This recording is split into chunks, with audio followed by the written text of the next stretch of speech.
Dunia ini terlalu bising. Setiap hari ada begitu banyak suara yang masuk ke dalam kepalaku. Berita buruk, komentar orang, tekanan pekerjaan, ekspektasi keluarga, hingga bisikan kecil yang datang dari dalam diri sendiri. Semua ingin ku dengarkan, semua ingin ku respon, dan tanpa ku sadari, aku mulai kehilangan ketenangan.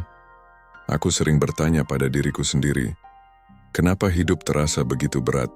Padahal aku tidak sedang memikul beban apapun yang nyata. Kenapa pikiran bisa lelah bahkan di saat tubuhku sedang beristirahat? Kadang aku mencoba menenangkan diri, menutup mata, menarik napas panjang. Tapi kekacauan di dalam kepalaku tak juga reda. Satu komentar buruk bisa merusak hariku. Satu kegagalan kecil bisa membuatku merasa tak berharga.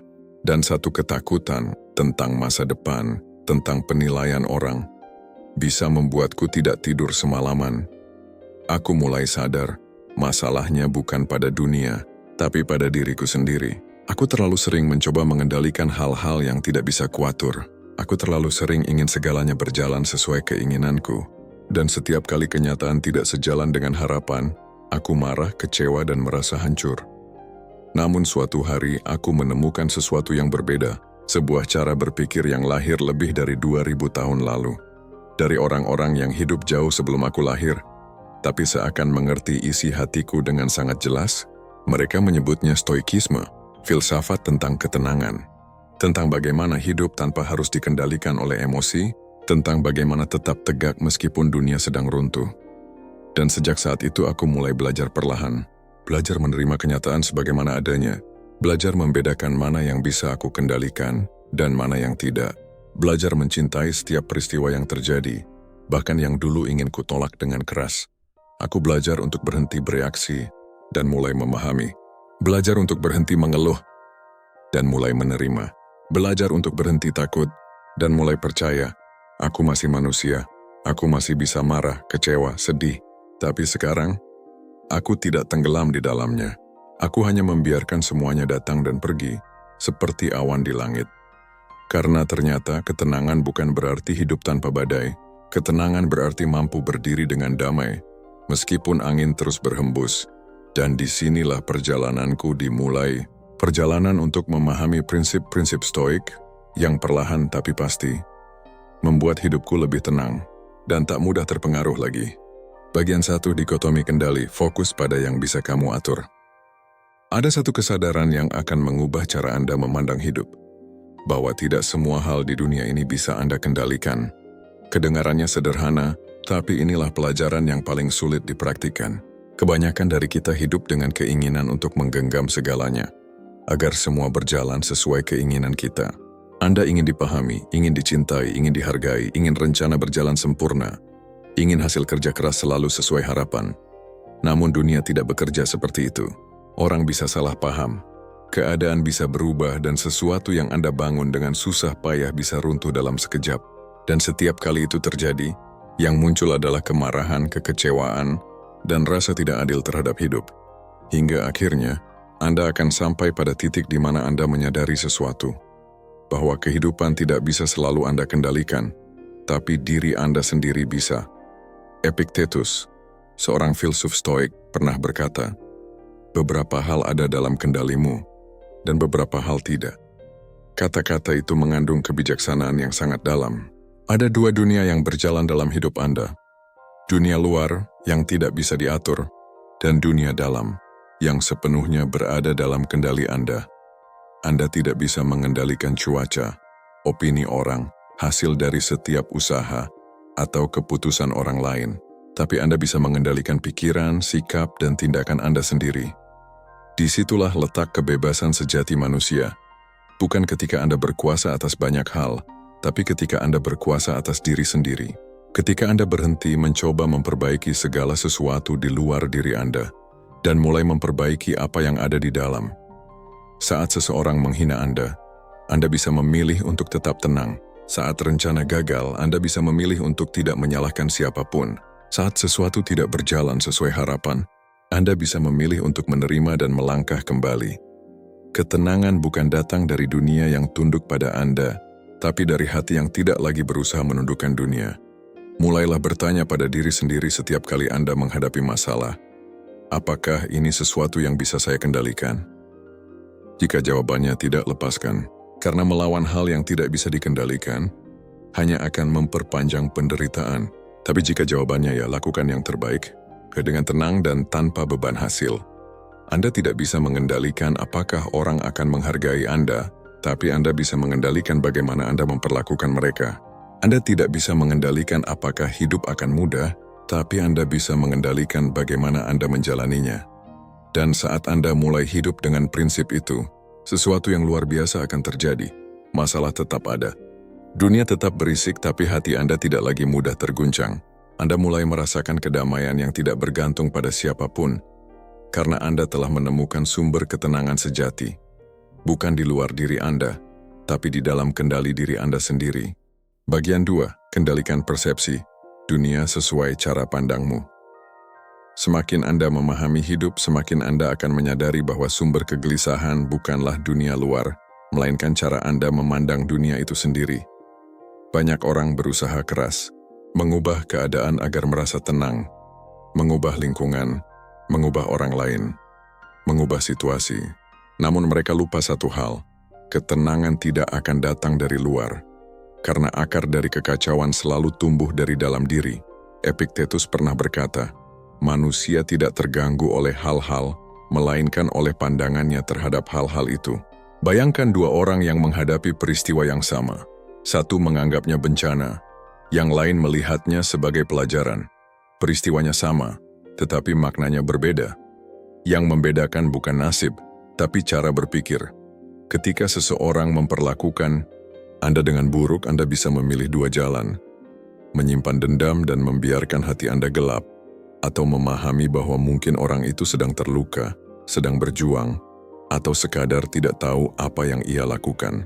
Ketika rencana Anda gagal, Anda bisa menganggapnya akhir dari segalanya, atau melihatnya sebagai kesempatan untuk tumbuh menjadi pribadi yang lebih kuat. Dunia luar tidak memiliki kuasa untuk mengendalikan emosi Anda, hanya pikiran Anda yang mampu melakukannya. Kehidupan bisa saja tidak adil, tapi Anda bisa memilih untuk tetap berbuat baik. Orang bisa menilai buruk, tapi Anda bisa memilih untuk tetap berjiwa besar. Kehilangan bisa datang kapan saja, tapi Anda bisa memilih untuk tidak kehilangan ketenangan. Setiap pikiran Anda adalah lensa yang membentuk dunia yang Anda lihat. Semakin jernih pikiran itu, semakin tenang hidup Anda. Semakin keruh pikiran itu oleh amarah, iri, dan keluhan, semakin gelap pula dunia yang Anda pandangi.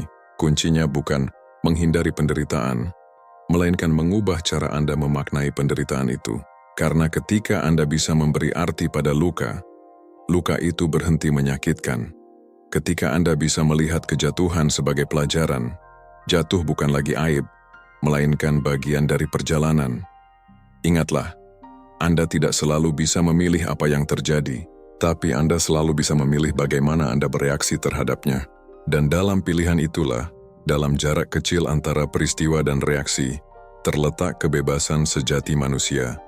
Jadi, setiap kali dunia terasa berat, jangan terburu-buru menyalahkan keadaan. Tanyakan pada diri Anda, apakah ini benar-benar masalah, atau hanya cara saya melihatnya yang salah? Karena seringkali, bukan hidup yang menjadi terlalu keras, tapi hati Anda yang terlalu lembut untuk menerima apa adanya.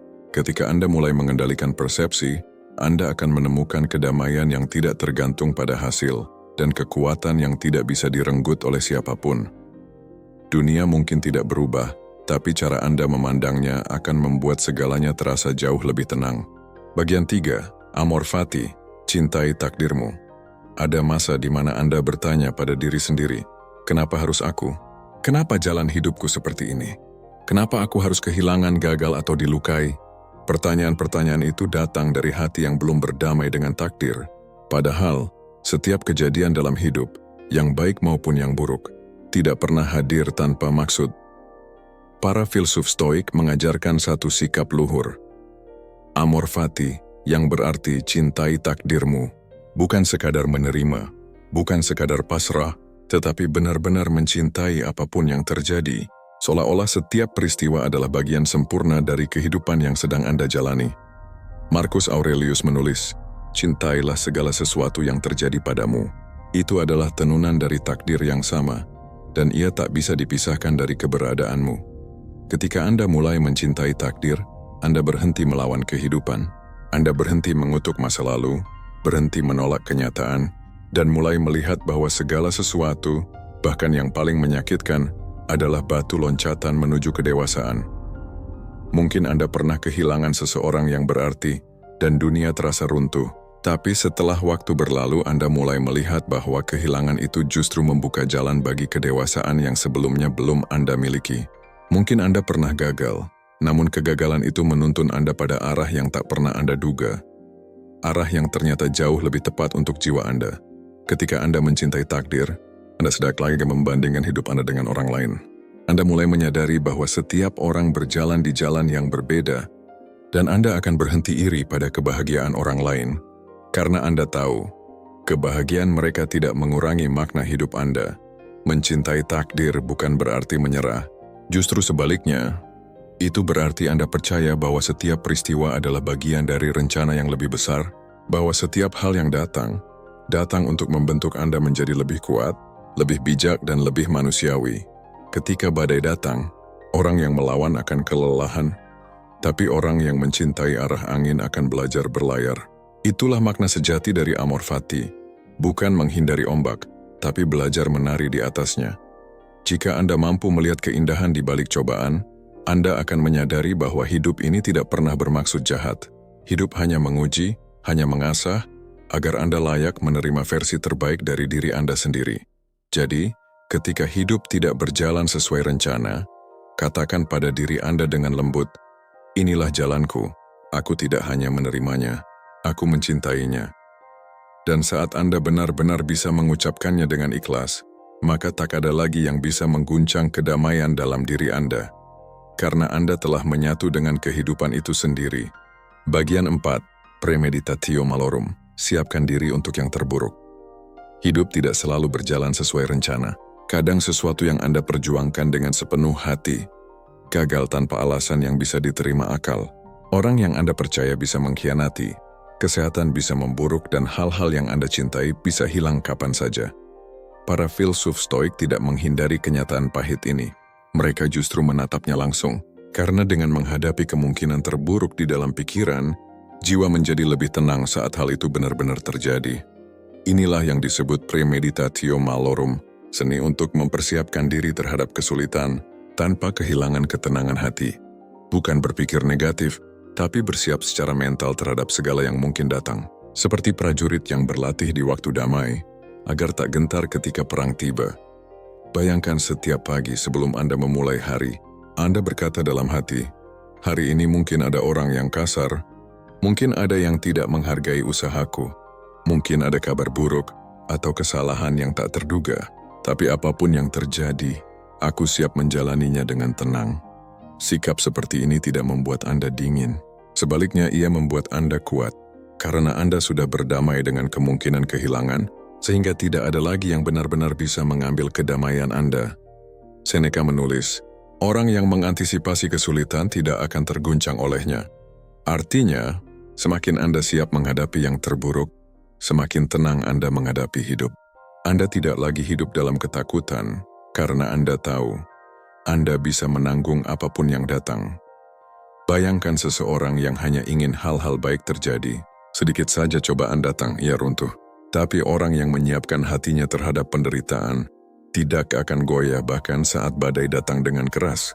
Ia sudah menyiapkan tempat dalam dirinya untuk rasa sakit. Dan dengan itu rasa sakit kehilangan kuasanya. Jiwa yang siap menderita adalah jiwa yang tak bisa dihancurkan.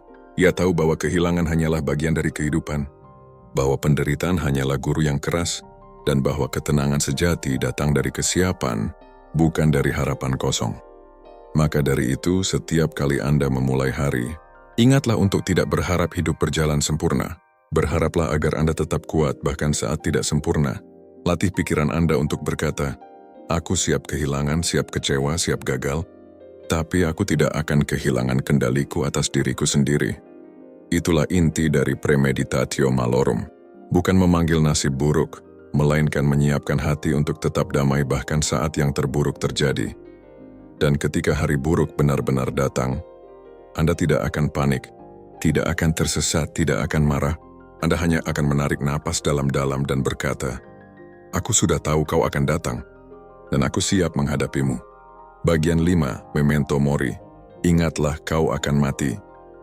Setiap pagi ketika Anda membuka mata, ingatlah bahwa hari ini bisa saja menjadi hari terakhir Anda. Kalimat itu terdengar keras, bahkan menakutkan. Tapi bagi para Stoik, kesadaran akan kematian bukan untuk menakuti, melainkan untuk membebaskan.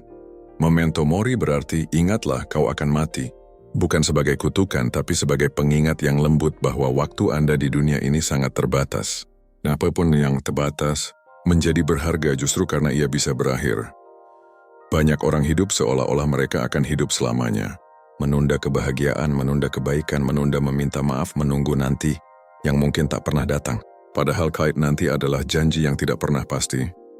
Kematian adalah guru paling jujur dalam hidup, yang mengingatkan Anda untuk tidak menyia-nyiakan waktu, untuk mencintai lebih sungguh, dan untuk berbicara dengan hati-hati, karena bisa jadi, kata yang Anda ucapkan hari ini adalah kata terakhir yang akan diingat orang lain tentang Anda. Marcus Aurelius menulis, "Jangan bertindak seolah-olah kau akan hidup 10.000 tahun. Kematian menghantui dirimu. Selagi kau hidup, selagi masih mampu, jadilah orang baik." Ketika Anda sadar akan kefanaan hidup, Anda mulai memperlakukan setiap hari seperti hadiah, bukan hak yang otomatis Anda miliki. Setiap pagi menjadi berkah, setiap napas menjadi pengingat bahwa Anda masih diberi kesempatan untuk memperbaiki, untuk mencinta, untuk bersyukur. Memento Mori, bukan ajakan untuk murung, melainkan undangan untuk hidup sepenuhnya, untuk berhenti menunda hal-hal penting, dan mulai menaruh makna dalam setiap hal kecil yang Anda lakukan. Saat Anda ingat bahwa hidup ini sementara, Anda berhenti mengejar hal-hal yang sia-sia. Anda mulai mengurangi amarah, menahan gengsi, dan melepas dendam. Karena semua itu tak berarti apa-apa di hadapan waktu. Yang tersisa hanya kebaikan, ketulusan, dan ketenangan yang Anda tinggalkan di hati orang lain. Bayangkan jika setiap keputusan diambil dengan kesadaran ini. Jika aku mati malam ini, apakah aku akan menyesal dengan pilihan ini? Pertanyaan sederhana itu bisa mengubah hidup Anda. Ia membuat Anda lebih jujur, lebih bijak, dan lebih berani untuk hidup apa adanya. Jangan takut pada kematian. Takutlah pada hidup yang dihabiskan tanpa arti. Karena pada akhirnya, semua manusia akan menuju tempat yang sama. Yang membedakan hanyalah apa yang mereka lakukan sebelum tiba di sana. Dan ketika hari itu benar-benar datang, semoga Anda bisa tersenyum tenang dan berkata, "Aku tidak menyia-nyiakan waktuku. Aku telah hidup dengan penuh kesadaran." Itulah makna terdalam dari Memento Mori. Bukan tentang akhir, tapi tentang bagaimana Anda memilih untuk hidup sebelum tiba di akhir itu. Bagian 6. Kebajikan sebagai satu-satunya kebaikan. Di dunia yang penuh ambisi, di mana orang mengejar kekayaan, ketenaran, dan pengakuan, mudah sekali bagi Anda untuk lupa pada hal yang paling penting. Apa arti menjadi manusia yang baik? Para filsuf Stoik mengajarkan bahwa semua hal di dunia ini, uang, jabatan, kekuasaan, bahkan kesehatan, bukanlah kebaikan sejati. Semua itu hanya alat yang bisa digunakan dengan bijak atau disalahgunakan. Yang benar-benar menentukan nilai hidup seseorang hanyalah satu hal, kebajikan. Kebajikan atau virtue adalah inti dari jiwa yang tenang. Ia bukan sekadar moralitas, tapi sebuah disiplin batin yang mengarahkan pikiran, perkataan, dan perbuatan Anda selaras dengan kebenaran dan akal sehat. Bagi orang Stoik, kebajikan memiliki 4 bentuk utama: kebijaksanaan, keberanian, keadilan, dan pengendalian diri. Ketika Anda bijaksana, Anda tahu mana yang penting dan mana yang tidak. Ketika Anda berani, Anda tetap tegak bahkan dalam ketakutan. Ketika Anda adil, Anda memperlakukan orang lain sebagaimana Anda ingin diperlakukan. Dan ketika Anda mampu mengendalikan diri, Anda menjadi penguasa atas diri sendiri, bukan budak dari hawa nafsu, amarah, atau keserakahan. Banyak orang berpikir bahwa hidup bahagia datang dari memiliki banyak hal, padahal kebahagiaan sejati datang dari menjadi manusia yang bermoral. Karena saat Anda hidup dengan kebajikan, Anda bisa kehilangan segalanya, tapi tidak pernah kehilangan diri Anda sendiri. Epictetus pernah berkata, Tidak ada yang bisa mencelakakanmu kecuali dirimu sendiri. Dan tidak ada yang bisa menolongmu selain kebajikanmu. Kalimat itu sederhana, tapi dalam maknanya, ia mengingatkan bahwa ketenangan sejati bukan berasal dari dunia luar, melainkan dari karakter yang Anda bentuk di dalam. Harta bisa hilang, orang bisa pergi, tubuh bisa rapuh, tapi kebajikan, cara Anda memperlakukan orang, cara Anda berpikir, cara Anda bersikap, itulah yang akan tetap abadi, bahkan setelah Anda tiada. Ketika Anda hidup dengan kebajikan, Anda tidak lagi membutuhkan pengakuan. Anda tidak mencari validasi dari orang lain, karena Anda tahu, kebaikan sejati tidak perlu disaksikan siapapun. Ia hanya perlu dilakukan. Dan disitulah letak ketenangan tertinggi. Ketika Anda bisa berkata dengan jujur pada diri sendiri, aku mungkin tidak sempurna, tapi aku tidak berhenti berusaha untuk menjadi baik. Kebajikan bukan tentang menjadi suci tanpa celah, melainkan tentang kesediaan untuk terus belajar dari setiap kesalahan dan perbaikan diri sedikit demi sedikit, setiap hari. Itulah inti dari stoikisme. Bukan menghindari penderitaan, tapi hidup dengan benar di tengah penderitaan. Bukan mengejar kesenangan, tapi mengejar makna dan kebajikan. Karena pada akhirnya, hanya satu hal yang benar-benar Anda bawa saat meninggalkan dunia ini. Karakter yang Anda bangun. Dan jika karakter itu dibangun dengan kebajikan, maka hidup Anda sudah sepenuhnya berhasil. Tak peduli seberapa sederhana atau sulit jalan yang Anda tempuh. Pada akhirnya, semua ajaran stoik kembali pada satu hal. Ketenangan batin. Bukan karena dunia menjadi mudah, tapi karena Anda telah belajar melihat dunia dengan cara yang benar. Anda telah memahami bahwa tidak semua hal bisa dikendalikan, maka Anda berhenti melawan arus dan mulai mengendalikan diri sendiri. Anda telah belajar bahwa persepsi membentuk kenyataan, maka Anda memilih untuk melihat dengan jernih, bukan dengan amarah. Anda mulai mencintai takdir, bahkan ketika ia tak sejalan dengan keinginan Anda. Anda menyiapkan hati untuk yang terburuk, agar tidak rapuh saat badai datang. Anda mengingat kematian, bukan untuk takut, melainkan agar Anda menghargai hidup lebih dalam setiap hari. Dan Anda menanamkan kebajikan sebagai pusat dari segala pilihan Anda. Karena hanya itulah satu-satunya kebaikan yang sejati. Ketika semua itu hidup dalam diri Anda akan menyadari sesuatu yang indah. Hidup tidak perlu sempurna untuk terasa damai. Ketenangan bukan datang dari keadaan yang tenang, melainkan dari pikiran yang telah menemukan maknanya. Anda mungkin masih akan terluka, masih akan gagal, masih akan kehilangan. Namun kali ini Anda tidak akan goyah. Sebab di balik semua itu Anda tahu bahwa hidup ini bukan untuk dihindari, tetapi untuk dihidupi dengan kesadaran. Itulah inti dari kebijaksanaan stoik. Menjadi manusia yang tetap tegak ketika dunia bergetar, menjadi tenang ketika orang lain panik, dan tetap berbuat baik bahkan ketika hidup tidak bersikap adil. Karena hidup yang baik bukan tentang memiliki segalanya, melainkan tentang menjadi seseorang yang tak kehilangan dirinya sendiri, tak peduli seberapa keras dunia mencoba mengguncang. Jadi, ketika hari esok datang dengan segala ketidakpastiannya, ingatlah, Anda sudah memegang kendali atas hal terpenting diri Anda sendiri. Dan selama Anda setia pada kebajikan, tenang dalam badai, ikhlas terhadap takdir, serta sadar akan kefanaan hidup, maka dunia boleh berputar sesukanya. Anda akan tetap berdiri tenang di tengahnya.